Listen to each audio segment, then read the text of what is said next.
Ciao Juventini of the world, my name is Giuseppe, welcome back on the channel. Wait, let me take off my beanie.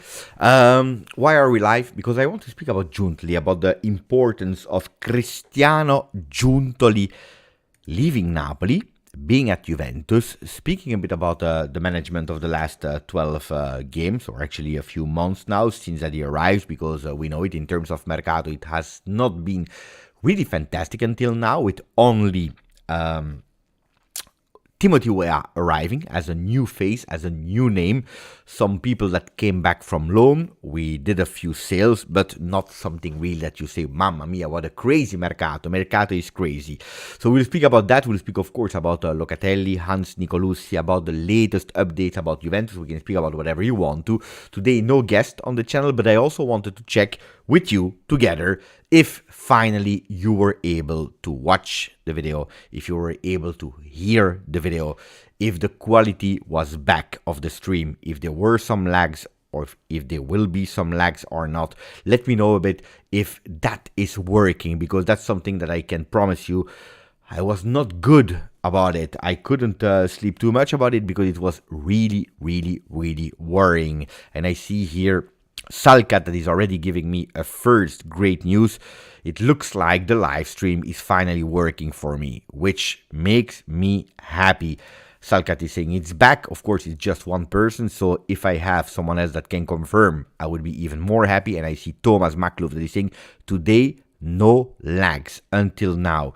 I didn't change anything because I didn't know. I checked everything in the setups, the settings. What did I do wrong? Was it my microphone or not? Today I was quite scared because I went live on the Twitch channel of Juventus. I said, mamma mia, what a disaster that would be.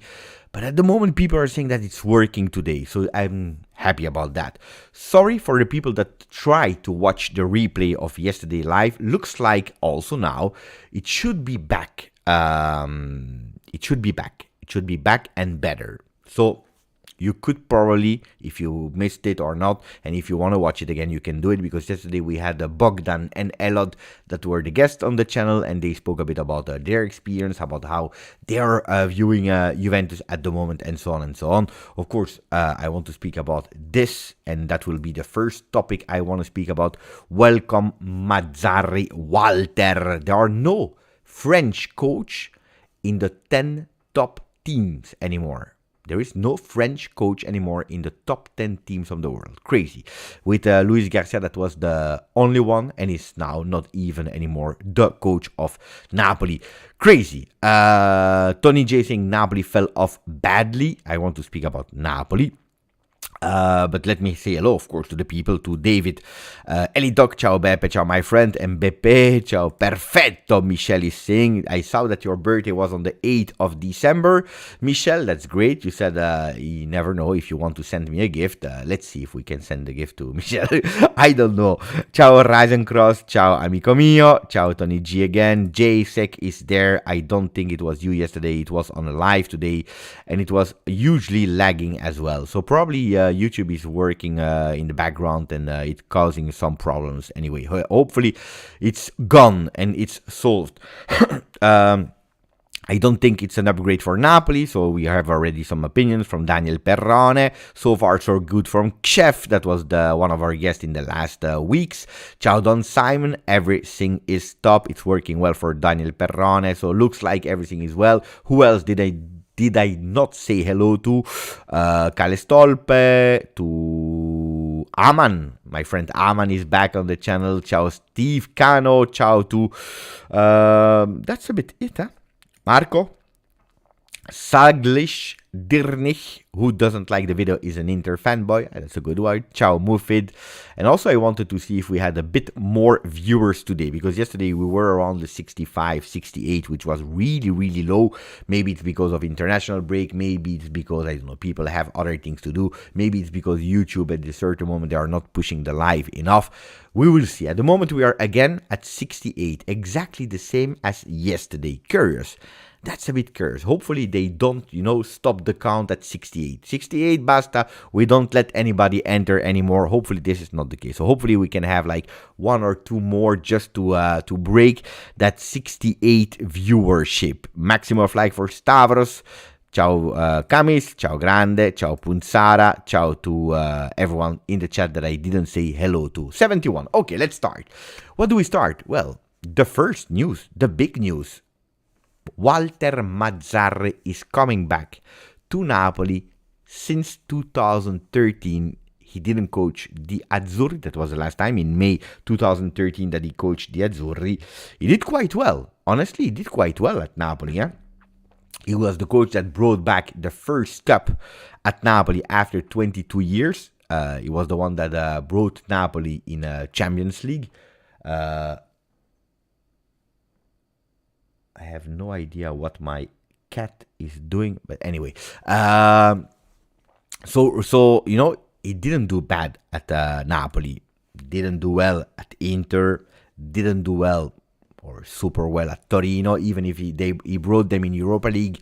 Didn't do well at all in the last team that he coached in Cagliari. He even relegated them in 21-22. So it's a coach that is not trendy anymore. And when we saw Mazzarri, of course, after the names of Conte, after the names of Igor Tudor, it's true that when you're watching Mazzarri, a lot of people anti-Napoli are, I don't know if it exists, anti-Napoli, but the people that are not supporting Napoli, they were a bit mocking De Laurentiis and his team. On the other side, you have like the romantic Napoli fans that are happy that an old, known guy that knows the locker room, that knows the environment is coming back. On the other side, you have the totally depressed Napoli fans that are saying, what are we doing after Spalletti? What are we doing?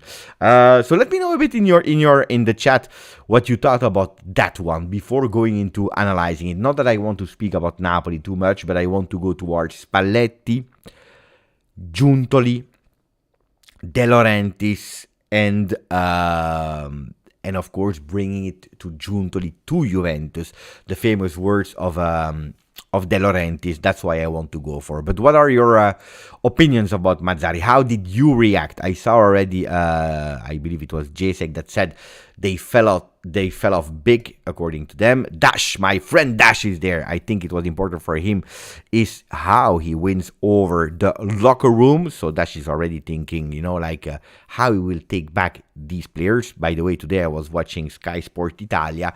At a certain moment, I saw Compagnon, this Italian journalist. He was speaking with, I believe, Vanessa Leonardi, that was the host there.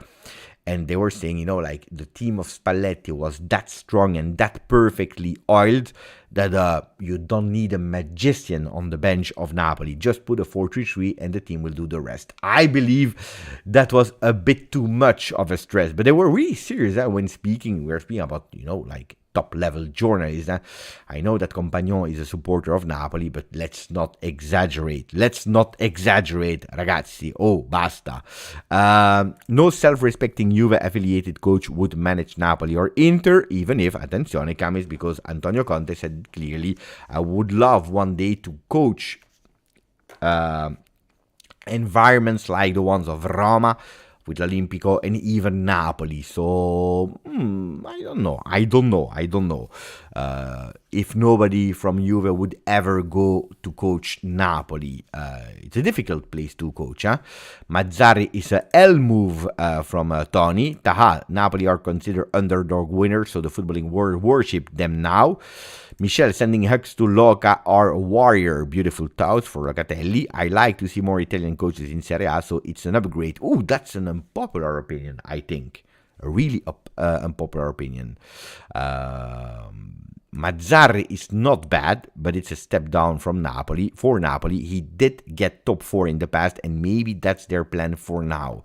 Okay, now that I read a bit of your opinion, and at the moment, guys, from time to time, confirm me, Beppe, the live stream is still working. There is no lag. There is no the desync with your voice. From time to time, just let me know so that I'm sure that we are doing things well. Because this is, for me, the worst thing that can happen on the channel when, due to technical problems, you go out of quality, because then it's not fun to watch, of course.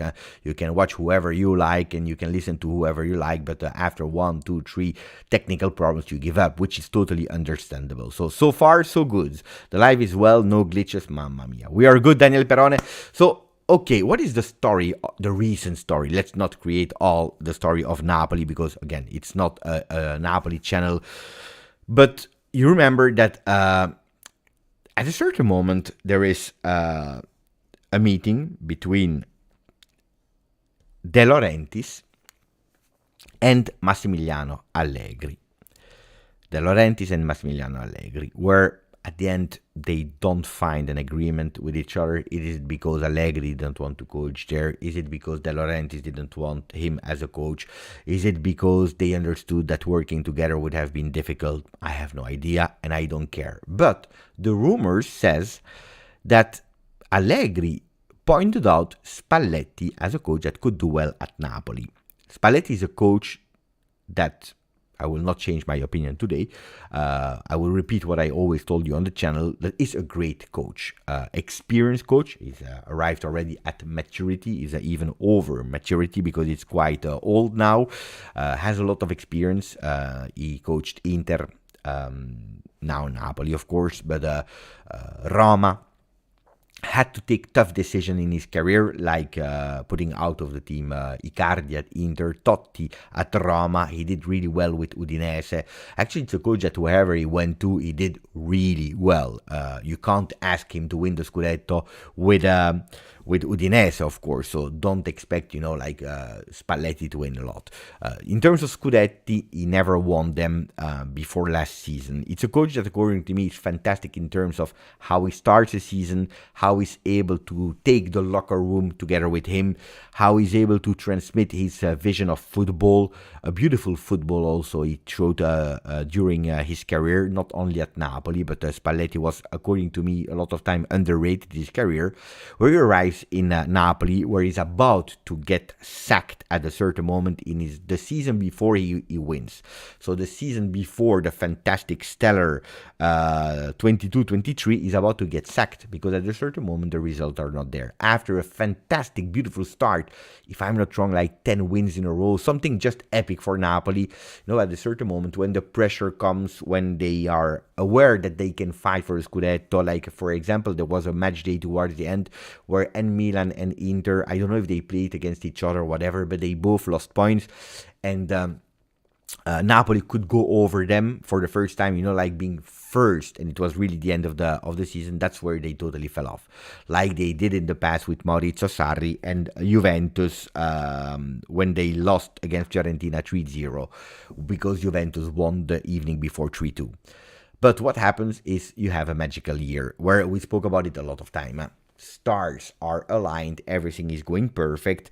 Spalletti is going with a turbo start of the season, like he always does, but he's aware that he can push even until the end of November, because then there will be, or mid-November, because there will be an international break. There will be the World Cup, and that's what he's doing, and he's doing it fantastically well, because Napoli start to go to boost, and they are starting to take advantage over everyone except of Milan, that is there.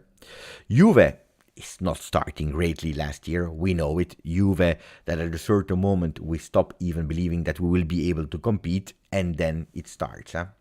With Juventus problems during the World Cup, where Napoli is doing quite well. Juventus is starting to find really big, tough difficulties with management that is leaving. Extra point deduction maybe will arrive or not. And you know it. The World Cup, during the World Cup, if I'm not wrong, 5 players only from Napoli traveled. All the other members of that team remain there. And what he's doing, Spalletti, and pay attention, it's smart. It's not saying, but it was easy. It was not easy. He took the right decision. He's starting again like a new start of the season. So he had a fantastic start. And from the moment that Spalletti falls off, he had the opportunity to start again. What is doing the best, actually, the turbo start. And they start again with a turbo start, winning 5-1 over Juve. Juve, problems off the field. The things are going perfectly well until a certain moment where they have that much of an advantage, where that factor of stress, of pressure, doesn't exist anymore. So the biggest weakness of Spalletti means dealing with stress, dealing with difficult moments, dealing with unpredictable moments where your team is about to give up and it's not able to, remotivate them. Well, that moment is gone, because they have so much advantage that they can also play some games and even lose them without any stress factor or without any problem. The players are playing with a free mind. They believe in it. The city is supporting. Everything is working in a perfect way. What is happening now at that moment is they already won the Scudetto. Everyone is saying they are winning the Scudetto. The only thing that they could have done really well, because they were playing a fantastic, beautiful football, was going even further in Champions League. But in Champions League, it's not a Serie A, because you don't work with points, you work with knockout stages, and they were demolished by Milan. They were demolished by Milan, and that was totally crazy. But Spalletti is smart. He's saying, that opportunity will never arrive in my life anymore. Maybe when the World Cup will be in Arabia Saudita, but that's really far away. If I'm not wrong, it's in 2034.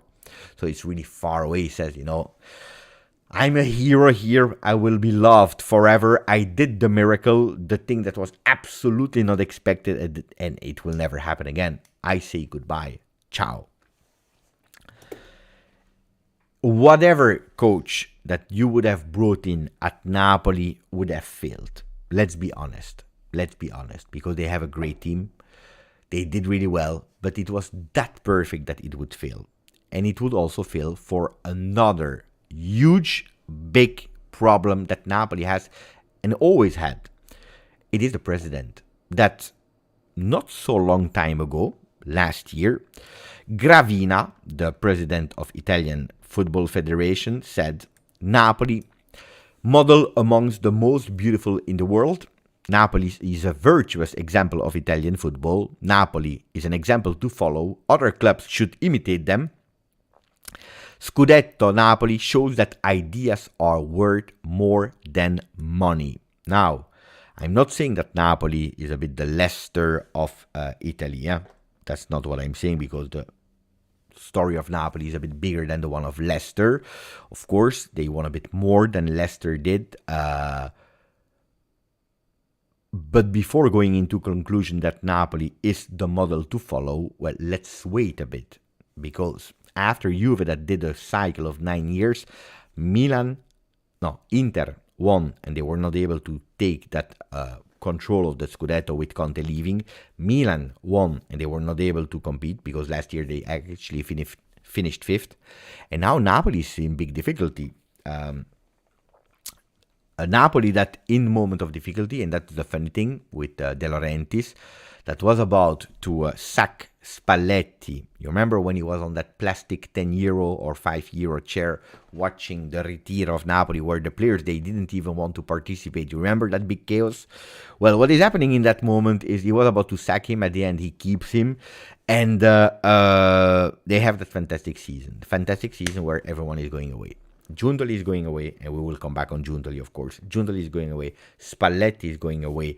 The right hand of Giuntoli wants to leave, but De Laurentiis is saying no. Kim Min-jae, after one season, is leaving, but you have De Laurentiis that is doing some great things. Let's not say that he's doing only bad things. But you have a De Laurentiis with his big ego. They're saying, I don't care.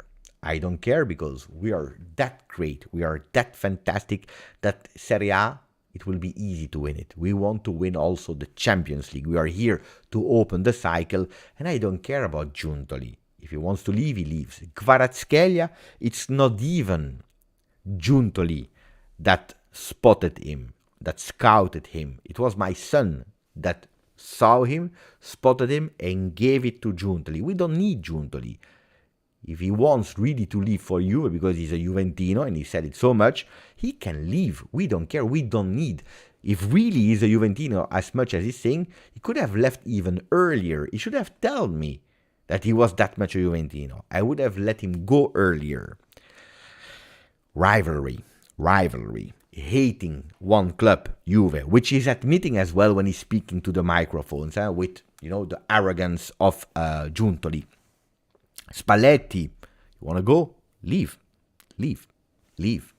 I will find a coach. Personally, De Laurentiis. And when he pointed out Luis Garcia, went in front of the microphones and he said in front of everyone, I had like 50 different interviews with coaches checking who was the best. Luis Garcia is the guy that Napoli needs. 12. No, arrogance, sorry, Christian. Arrogance of De Laurentiis. I misspoke myself. I thought it was clear, but anyway. That's a bit the... No. Sorry, guys, that you just joined. No, I said the arrogance of De Laurentiis. That's what I meant, sorry. That's a bit the story, where we are here. A president that believes at a certain moment, because he was able to bring back the Scudetto to Napoli, and good, because anyway, he will be the president that brought back the Scudetto to Napoli, that is thinking that he can do everything alone. And that's dangerous, and that's really bad. That's not a good thing to do. And that's where we go towards probably Napoli. They underestimated the fact that a strong management is making you win. Giuntoli has always been there for Spalletti, has always been there for the players. It's a guy that was there also. He's not doing it at Juve, by the way, but he was doing it at Napoli and all the other clubs where he was, at Carpi and so on. They're on the field during the games, next to the bench, or clearly in that area, to give the maximum of support, to understand, to feel what is happening, like he did in the tour in the USA, being there on the field, on the phone, but watching, listening, speaking, understanding, when he arrived, speaking with all the different players to understand the moment. And without strong management, you just can't do. And going to Mazzarri, that probably we are exaggerating a lot because it's true that a lot of people, they think about Tuchel. They are thinking about what's the young guy there from that was sacked by Bayern. What is his name? That is now doing Germany. I forgot his name. What is his name, guys? Help me. You are better than me in remembering non-Serie A coaches and names. Nagelsmann. indeed, Nagelsmann. So Nagelsmann, they're speaking about so many young coaches like De Zerbi, the uprising generation of coaches. You have Thiago Motta, an Italiano that, by the way, Napoli tried to take already last season from Fiorentina. Then imagine the Laurentiis against Commisso. Imagine. So didn't work out. But you are hearing that many of these young coaches, and then you go back to 10 years ago to Mazzarri. I think that De Laurentiis should understand that probably he made a mistake in not replacing. I'm not saying not letting go, but at least not replacing Giuntoli, and actually thinking that he was able to do everything by himself. So what is Giuntoli, and why did I put him there on the thumbnail, and why was I already speaking about how important was Giuntoli? Because Giuntoli is much more than only the guy that is going, I don't know, in Georgia, Europe, not in America, and spotting Kvaratskhelia, going to Ligue 1 and spotting the other player, going to Charleroi in Belgium and spotting Osimhen. It's much more than just a scout or a fantastic guy that is able to spot the uprising player, to negotiate with really low salary and so on and so on. It's much more than that. It's a guy that is able to be present in the locker room and to take care of problems. And that's where I want to say that a lot of people complained about, but Giuntoli, we didn't see yet what he was doing. About Mercato, zero. We were expecting more about Giuntoli. Look at the situation exactly 1 year ago, in November, when all the board resigned, where Max Allegri was alone for the remaining part of the year. How difficult it was for Max. He did good with what he could do in terms of microphones, etc., but look how difficult it was. While now you see a team that is that cohesive, that solid. It looks like granite, that really expensive stone, the granite. It looks like granite team all together. And I have to admit that we are building a strong management. We are not there yet, because we are missing probably a bit even more sporting figures, sporting faces in Juventus, but we are building it. And the arrival of Giuntoli, that is not direttore sportivo, sporting director, but is chief of football, is starting to make the difference. Starting to make the difference on a lot of things. The first thing is, we don't sell if we are not happy with our asking price. We can negotiate. We can listen to other offers. But if we are not happy, we don't sell. Even if it means that we have to sacrifice someone else, even if it means that we can't do big mercato, we don't sell if we are not happy with what you're offering us. I like that. Mercato outgoing, he already showed that he's a man of word, because he said it honestly in press conference. We don't want to sell Chiesa. We don't want to sell Vlahovic. If there is an important offer, we sit at the table.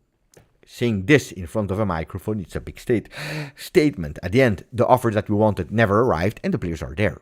So, you see, I believe that the strong management is making the difference. And I spoke about it a bit in the video this morning, and then I will try to interact with you. Otherwise, it makes no sense that I'm doing a monologue. But if you are looking at Lyon, that has been bought by Textor, that is an American investor, and he actually bought or took ownership of 4 clubs. Crystal Palace in Premier League, I believe they are Premier League or maybe Premiership, I don't know, but Crystal Palace, Botafogo in Brazil, so 1 in Premier League, 1 in Brasileiro, RWDM in Belgium, that was 2nd division and they were promoted, and Lyon, that is a huge club, that is an important club, where Textor has an idea of how he wants to manage and do football, which is absolutely incompatible. And you can't manage Lyon from Brazil, from there, from USA, you can't. You need someone like President Olas, that was there day to day to live the club, to understand the club. You know, when Agnelli Andrea was there at the club, in our club, he was managing it every day. Maybe if we want to criticize Andrea Agnelli, the moment it went a bit bad, a lot bad at the end, was from the moment that Agnelli was busy with other things, pushing for a greater thing, for a bigger vision. That's the moment where it started to have difficulties, when he started to delegate too much to a Paratici, to other people.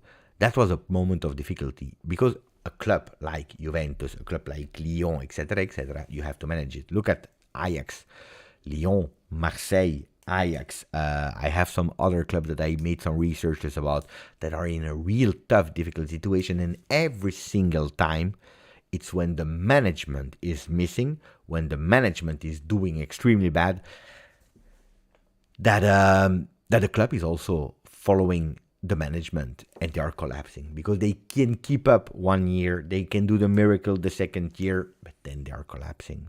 It's a consequence. The club is a consequence of it. That's what I wanted to say. So I believe that Giuntoli, and let me know now seriously if you are agreeing with me or not, I believe that the top player of Juventus today, at least the new arrival that we didn't know a lot about, that we were all thinking about transfers and so on, can really be Giuntoli. And I understand now when in next season he wants to take a bit more of his confidence men, about these trustable men. He wants to bring them to reinforce even more the team. Chiello Star, what a beautiful name, saying same thing. Hastar, don't forget how other Serie A coaches like Sarri basically said it's unfortunate Giuntoli joined Juve for the rest of us, as he will help to rebuild Juve. Exactly. Thank you for reminding me. Of course, when I go with my long monologue, then I forget things and I start to be totally... you can't remember everything. But it's true. It's true, because Sarri knows really well what Giuntoli has to bring, how he is. So that's 100% correct, Hastar. I believe that we brought in a super important man. And, you know, also there, I want to praise John Elkann, that we don't speak a lot about. Because John Elkann, he didn't care. Huh? It was or Giuntoli or nobody. We could have gone for other ones that were free at a certain moment. Even, you remember, there were some discussion that Allegri wanted someone else. He wanted his friend, the one from Milan there. I don't remember his name anymore. There were some, you know, like other names of sporting directors. Juve said, no, we don't care. Him or nobody. Buongiorno, Cecilia. Today looks like the stream is working, and I see also again now 120 people, at least 120 people. And no, because if we are doing 68 Juventini on the channel, which I'm super grateful to all the 68, it's nice. But then I'm thinking, what about the other ones? Where are they? They don't care about Juve. Are they also going international break? What is happening? And then it makes me sad for the other ones. But of course, grateful for the people that are here, like Ricco Franchi that is there. Grandissimo Ricco. Massara was the name. Thank you to Thomas that has a better memory as me. So that's a bit about, you know, how important Giuntoli is. And I think that Juventus today is in a phase of a rebuild. It's not a coincidence that Max Allegri, with his team, of course, with Magnanelli, with Padoin, with the players, they can focus only on this. How many, and that's a real, it's not even a serious question that I'm asking, it's not a question that I want an answer, but it's a bit rhetoric. How many teams after, seriously, guys, how many teams after, think about it, after the chaos of last year, it was a chaos. Somebody even told me, Beppe, can you think about a player that do not know the future of the club because they are in a question mark situation? They don't know if they will be there next season or not. Can you imagine the mental of a player playing a game where they are fighting for the 3 points? There is a big tackle to do, or a big tackle. There is a sliding tackle to do. There is that extra mile to do. And they're saying, and probably some are thinking to themselves, for what? I risk to break my leg, to tear my ACL, to do whatever for 3 points that at the end they will at 99.99% take away from us. It's not that I don't want, it's not that, they give up, it's not that they are not respecting the club. It's something natural that at a certain moment comes into your mind. Like, should I risk myself? A Locatelli, for example. Look at what he was doing. Playing with a broken rib. Juventino, first time the captain bent. He knew the importance of the team. And he knows that the points that we are doing, they will be our points at the end of the year. You see, maybe Locatelli last year would said, it's not that I give up on Juve. It's not that I don't like Juve. It's not that I'm not a Juventino. It's not that... But probably I will be out for I don't know how long. You see what I mean? So it's super important. Huh? It's super important, these kind of things. I don't know why I was saying that. I don't remember anymore. The rhetoric question is, how many teams after a disaster year like last year, starting a new season without change of coach, without mercato, basically without mercato, they start a season, they have no Pogba,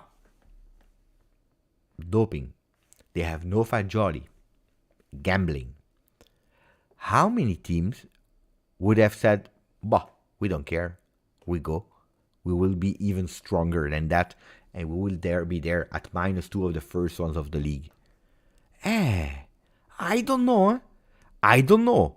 I sincerely don't know how many teams on earth would have been stronger than the huge tornado that was on Juve last year and that was still putting the consequences this season. I have no idea. Sincerely. And I believe that on that one, Max Allegri, chapeau. But the support of Giuntoli this season is even better. It's even more important.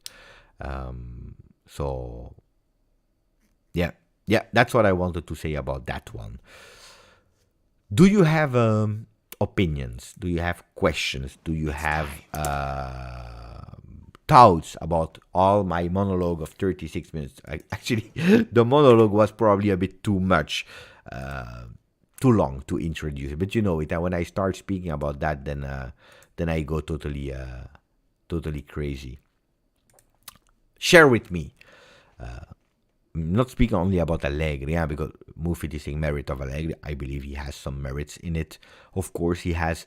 But I wanted a bit more than just Allegri. Thoughts, am I wrong when I'm saying that?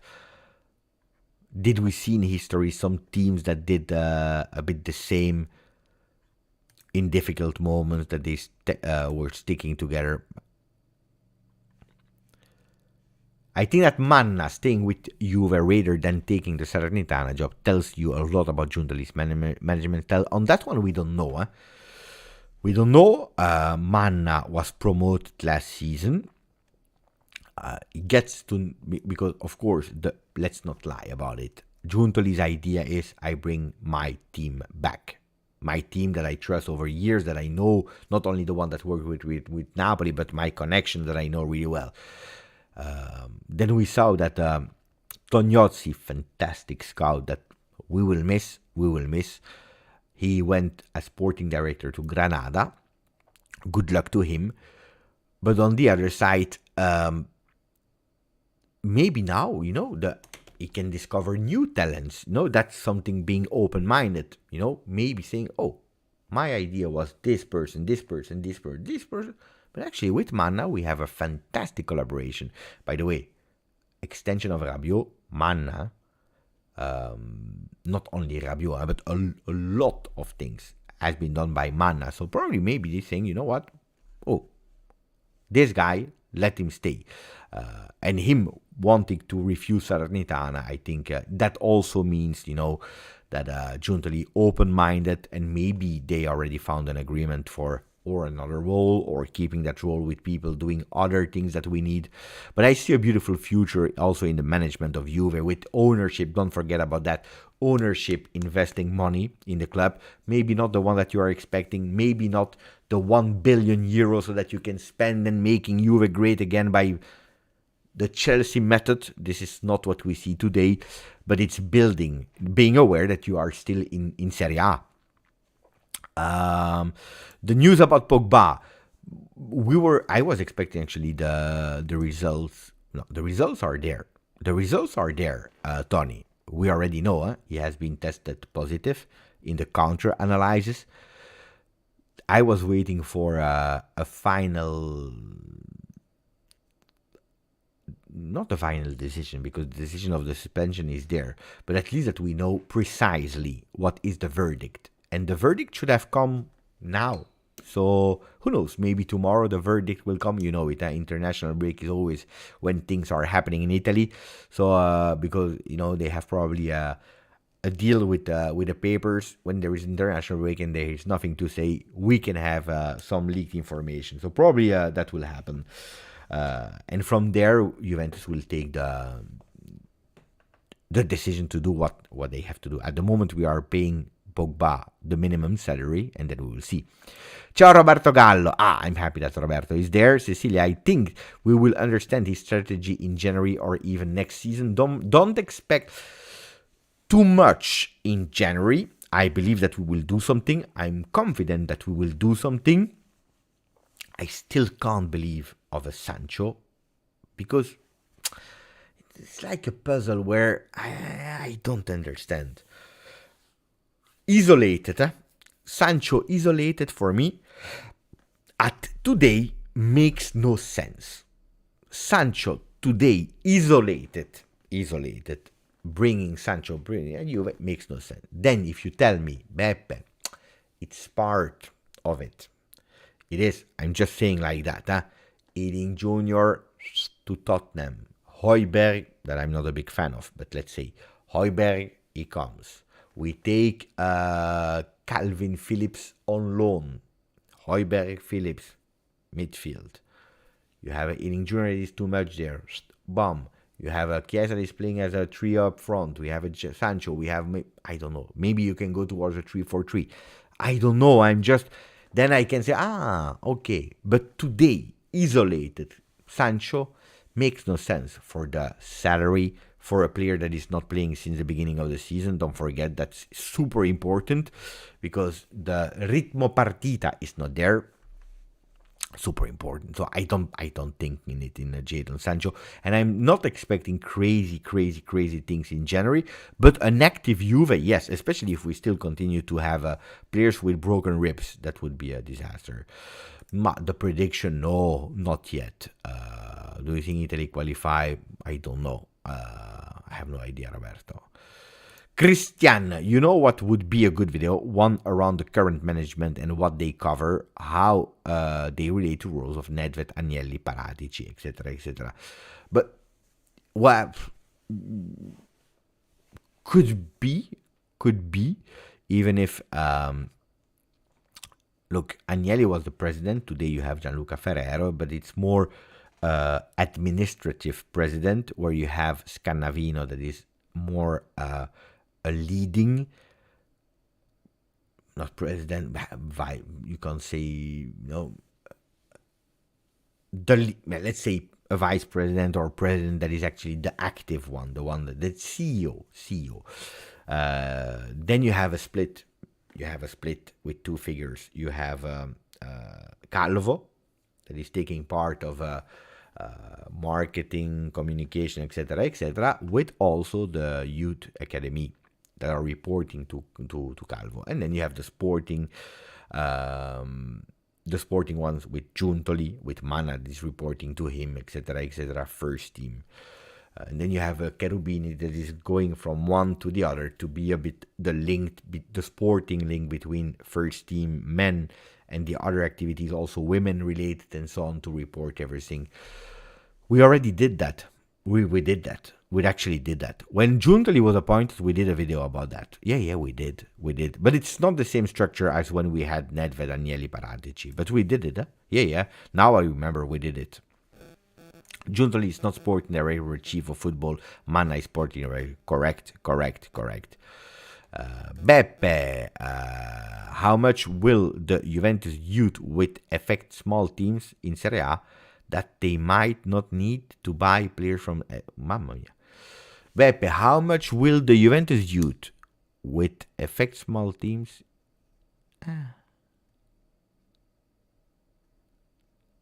they might not need to buy players from anyone. But I don't understand 100% your question. I think I understand it, not every word, but I think I understand. It will be impossible for a team like Juventus to have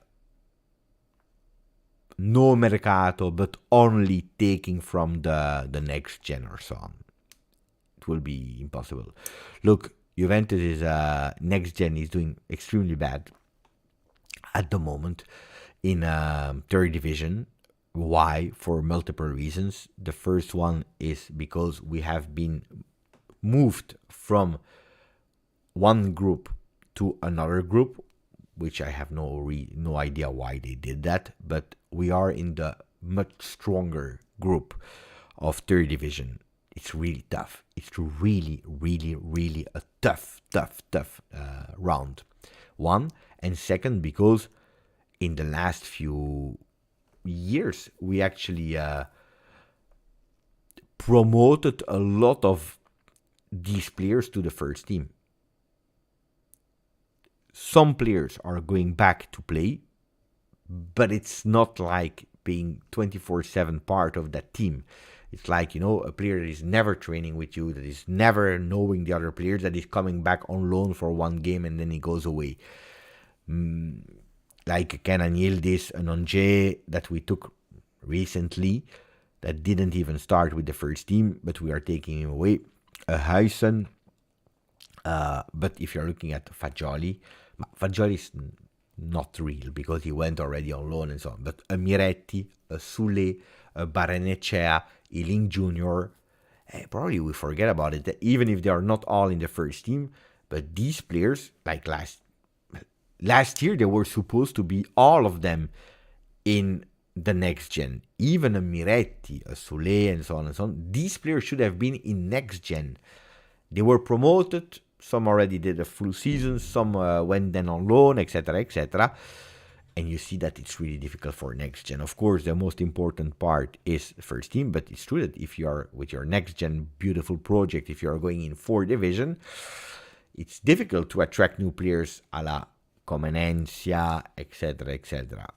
It's tough, because you're saying we are bringing you to a 4th division where you have the obligation to win. It's different, And I don't believe that a club like Juve, it would be sustainable to have only players from the next gen. So no, you will always do mercato, always. Manna can develop under Giuntoli if they have good chemistry. It is fantastic. That's the key word, chemistry between each other. Antonio, ciao Antonio, what do you think bringing in Colpani, using more of Nicolosi, and maybe, if possible, bringing in Domenico?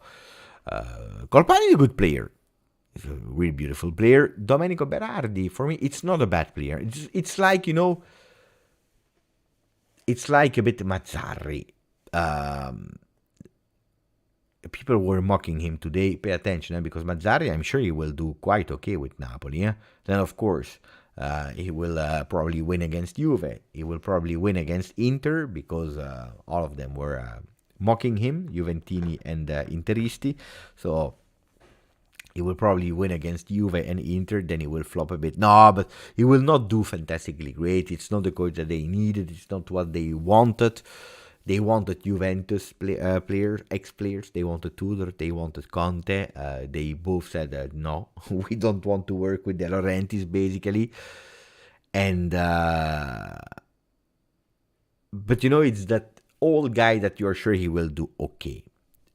Berardi, I'm sure he will do okay at Juve, but for 30 million euro, that's not the investment that you need, especially in roles where you need a bit more.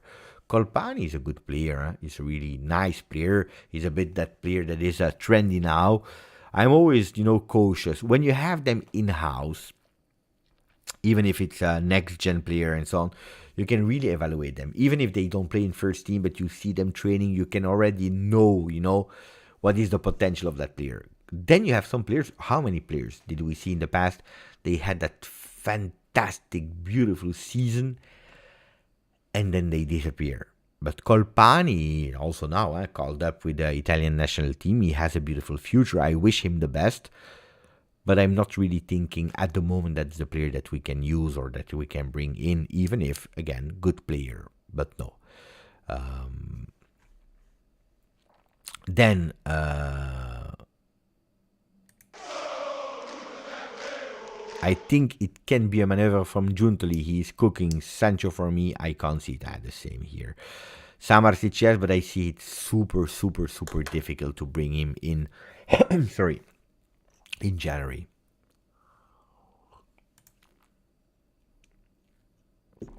About Rabiot, his renew depends on his mother, Madame Veronique. Well,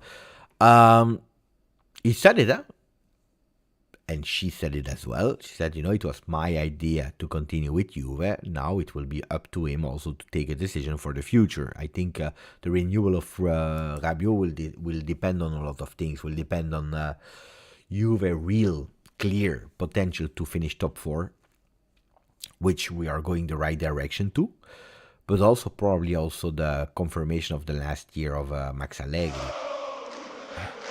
Because Max believed in him since the first day.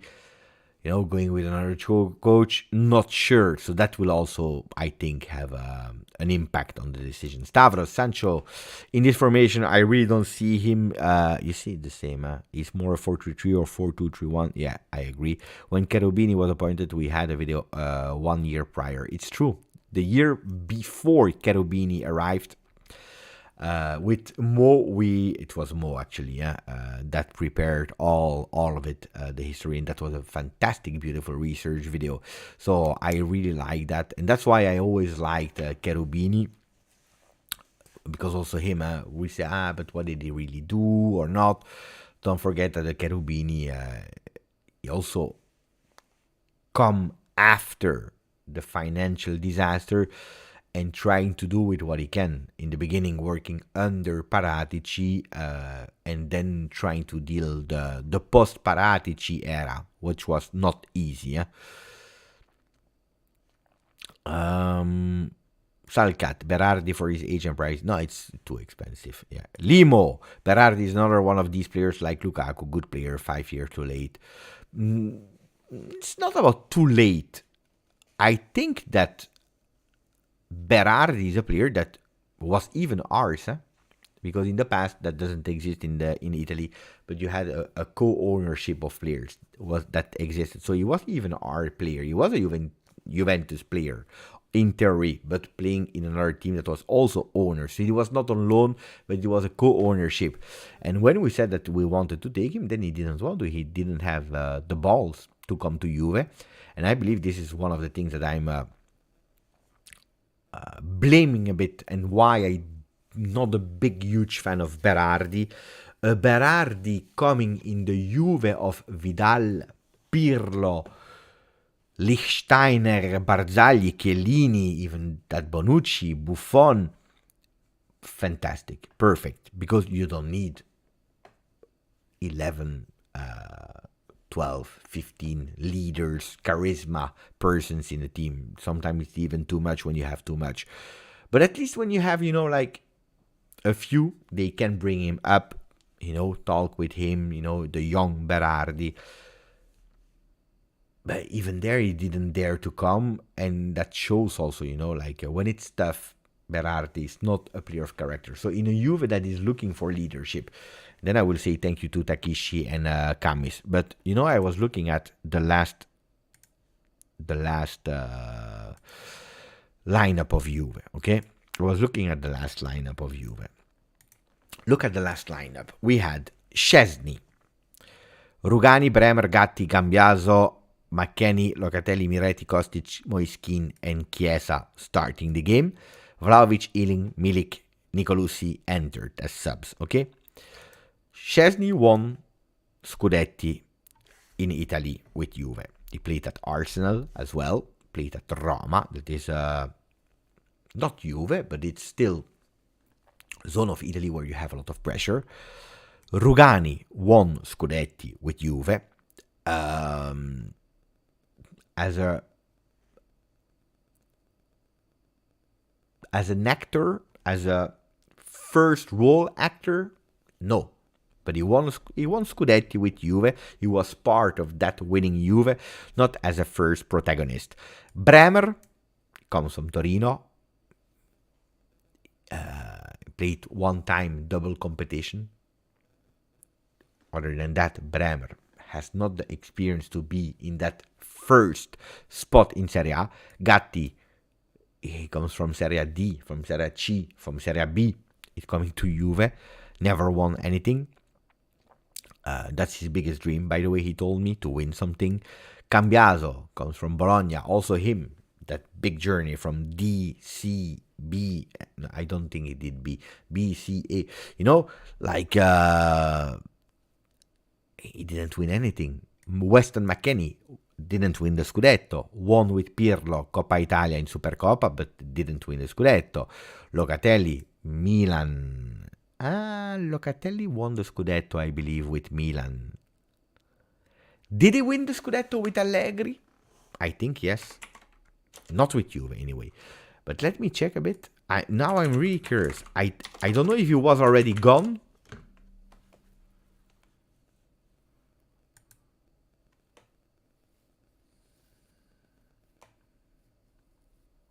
No. No, he didn't. He didn't win the Scudetto at Milan. He didn't. Miretti comes from the youth academy. Kostic didn't win. He won Europa League. Never won Bundesliga. Moiskin won as a protagonist. No. Chiesa didn't win. Vlahovic didn't win. Ealing coming from the youth academy. Milik didn't win. Nicolosi comes from youth academy. So you see, except of Szczesny, in that starting lineup, except of Szczesny, nobody won big.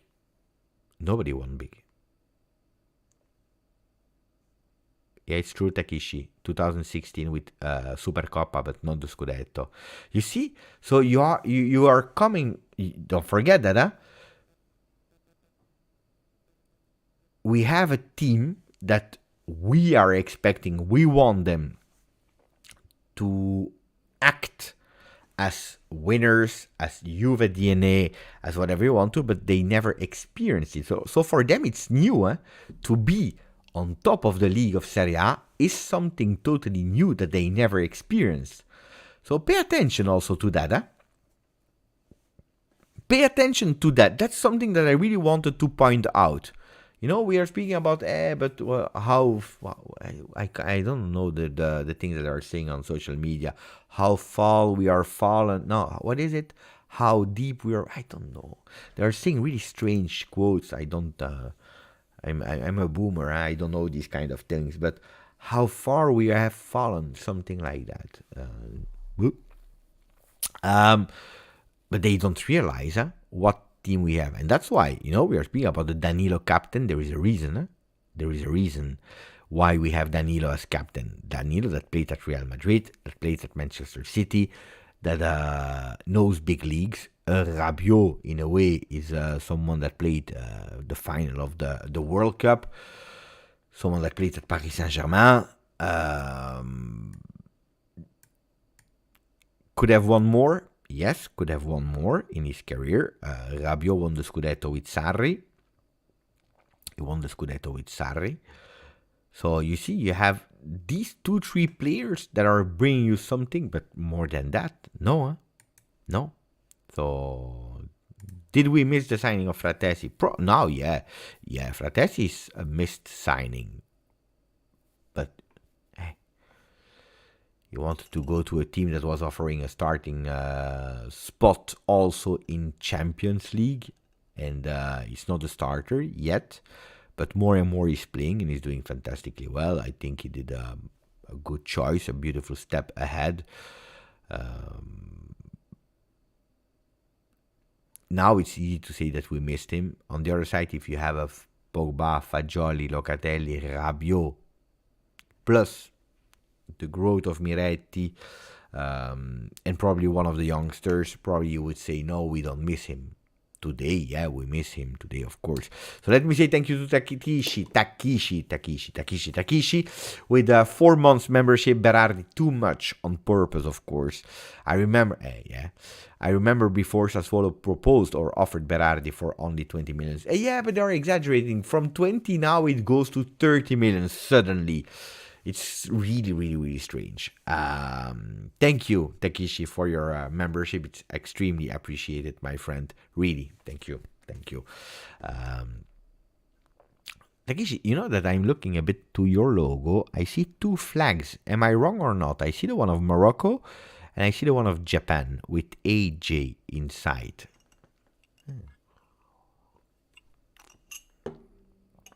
Inside some a circle fire flame.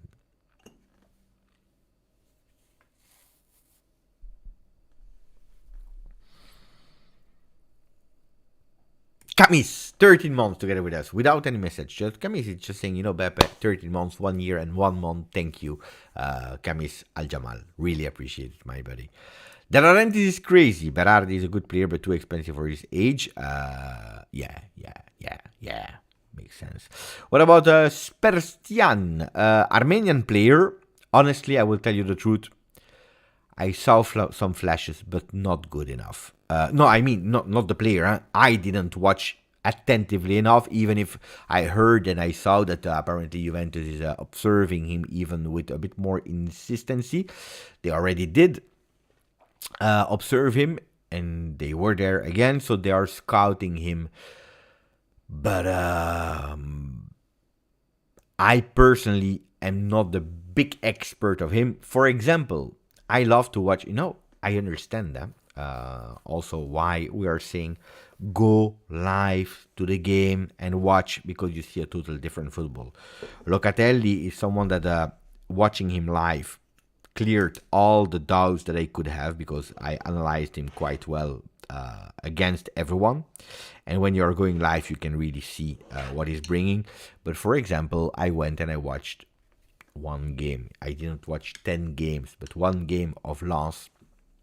I was really curious in that player, Wahi. I can guarantee you that with my son, we were watching and we were, observing a bit. And it's not a player for Juve. Today, Wahi is not a player for Juve.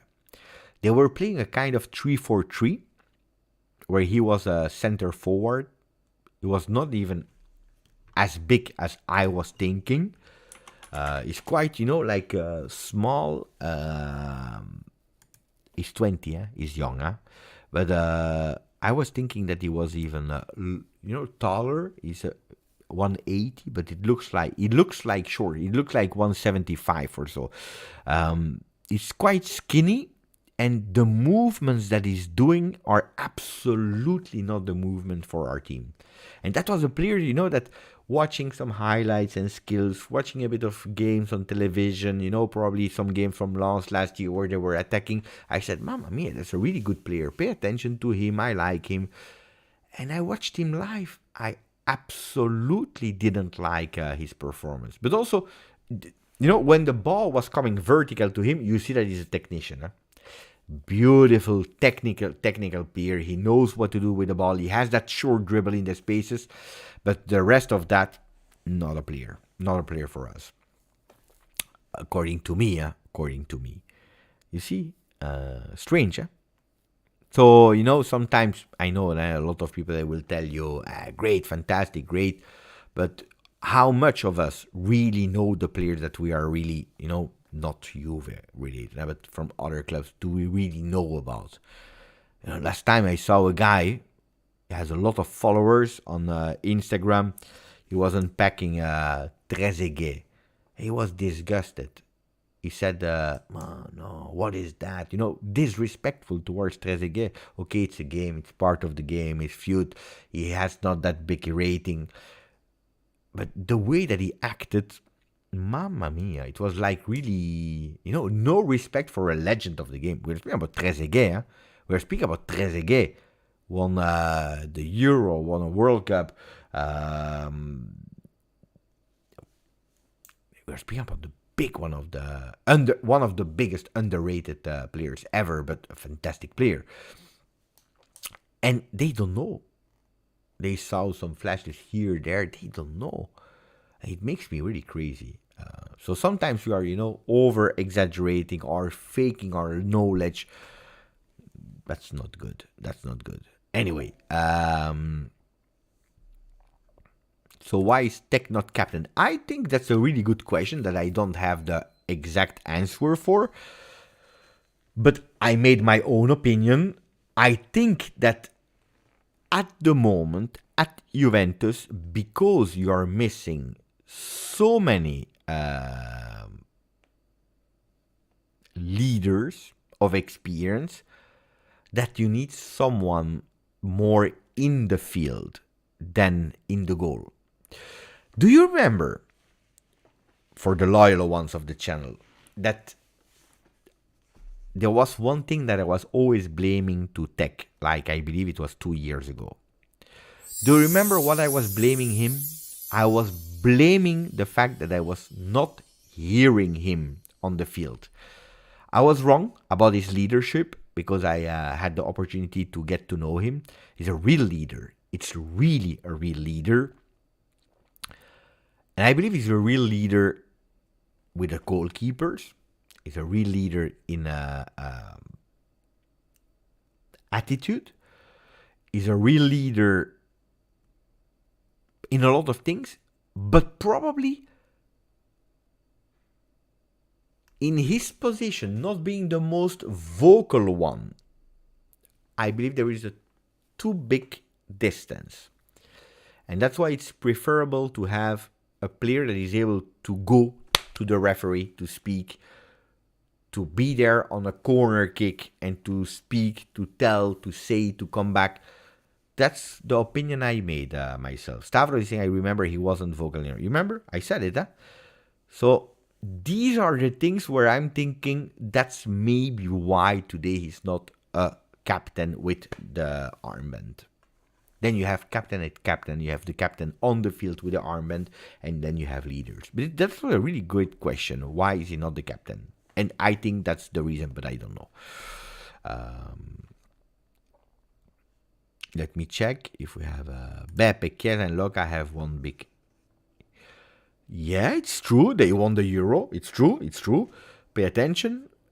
Beginning of the competition, Chiesa was not a starter, and he had to fight for it, and he deserves it, and he's changing the the Euro. Locatelli was not a regular starter. He's solving that game with that brace. I remember that the price was getting up every minute that he was playing. That was a fantastic game of his. He played also well in that tournament, but he was not the biggest starter. On the other side, ragazzi, that has been, an isolated miracle. Chiesa is at the moment, I still think the problem of Chiesa is that he's mentally still thinking about that injury. He went over it physically, mentally not yet. And he's thinking too much about himself to prove that he is the player that he wants to be, the player that we want him to be, that is not yet ready to be the central focal point of leadership, of exemplarity, etc., etc. What I think, that I can be totally wrong. And it's also a natural thing. It's a natural thing. Buonasera, Autelectuals. Who was Loca's vice captain against Cagliari? Curious, who would be next in line? Oh, that's a really good question. And you know that I don't know? I knew 100% the other one from last game. That's why I knew that he would be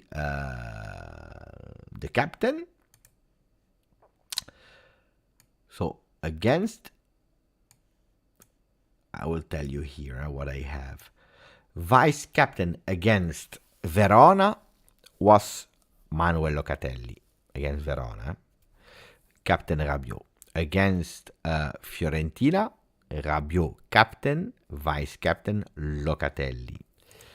Let me check if I'm able to find back. Maybe yes. Yes, I have it here. Oh, I know who was. It was Daniele Rugani. Daniele Rugani, vice captain of Juventus. You're right, Jacek. Yeah, it is Daniele Rugani. Mariano, thank you for your donation. Thank you for supporting the channel.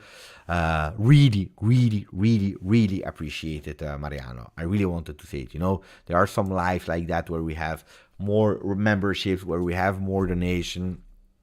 I don't take enough the time to say thank you. Now that it has been a bit more calmer, especially with international break and so on and so on, I really want to say thank you, because sincerely, you know, it's not something normal. It's not something that I take for granted. So when I say thank you to you, I'm always saying thank you to the entire community that sometimes, you know, they say, Beppe, you know what? Let's try to support you a bit. Let's try to support the content that you are bringing on every day. And grazie. Mariano is saying, Beppe, I posted this before. Have you considered putting your content in podcast? Easier for those commuting and maybe will expand your audience. I have thought about it. Yeah. And at the end, I didn't. I'm working at the moment on another project that could potentially take me some time or keep me busy. So that's what I'm working for at the moment. Then if I do a podcast, I know that it could be the easy solution to just take the video I made and extract the audio and put and share it on Spotify, Apple Music, and whatever other platforms. First of all, I have no idea how to do. I checked once and I said, Mama, I'm a disaster. Too long. I have to subscribe. I have to do too long.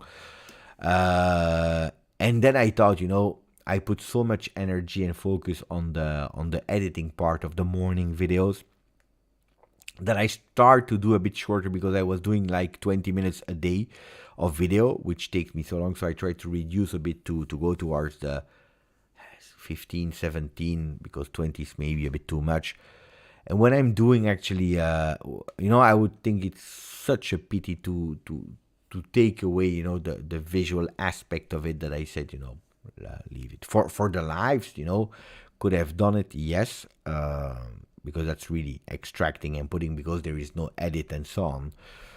But no, I don't think, because I'm working on something else at the moment. I think a podcast should differentiate from your usual lives. And look, we are 128 persons here. Would even be even more a pity if we are, I don't know, 50%, because the other one says I listening it in the car the day after. Would be really a pity. You know, the goal is to go with more people on the live, so that we have more interaction instead of less. So no, I think